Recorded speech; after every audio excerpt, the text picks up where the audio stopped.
పేదవాడి పక్షాన నిలబడతాం, ప్రజా గొంతుకై నినదిస్తాం. వాయిస్ ఆఫ్ వాయిస్లెస్, తెలుగువారి మనస్సాక్షి సాక్షి టీవీ.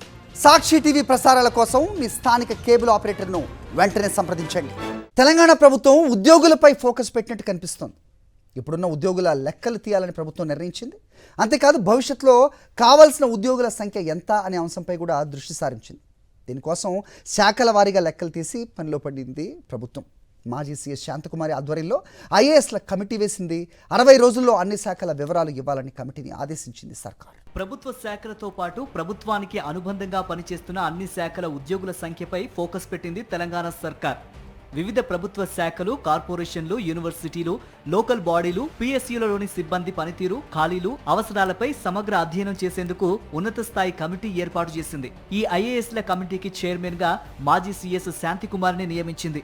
సభ్యులుగా రిటైర్డ్ ఐఏఎస్ శివశంకర్, ఫైనాన్స్ శాఖ principal secretary Sandeep Kumar Sultania, GAD రఘునందన్లను నియమించింది. ప్రభుత్వ పరంగా ఆర్థిక క్రమశిక్షణ, ఖర్చులు తగ్గించుకోవడం, ప్రభుత్వ పథకాలు ప్రజలకు అందించడంతో పాటు ప్రభుత్వ విధానంలో సమస్యలు లేకుండా ఉండేందుకు సర్కార్ ఈ ప్రక్షాళన మొదలుపెట్టినట్లు తెలుస్తోంది. ప్రస్తుతం ప్రభుత్వ రంగ సంస్థల్లో పనిచేస్తున్న ఉద్యోగుల సంఖ్య 8 లక్షలకు పైగా ఉంది.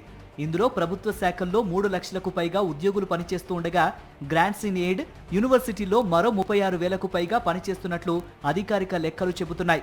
కాంట్రాక్ట్, అవుట్సోర్సింగ్, డైలీ వేజ్ పద్ధతిలో పనిచేస్తున్న ఉద్యోగులు 1,83,583 మంది వరకు ఉన్నట్లు సమాచారం. ఇక గౌరవ వేతనం ప్రాతిపదికన మరో 2 లక్షలకు పైగా ఉద్యోగులు పనిచేస్తున్నారు.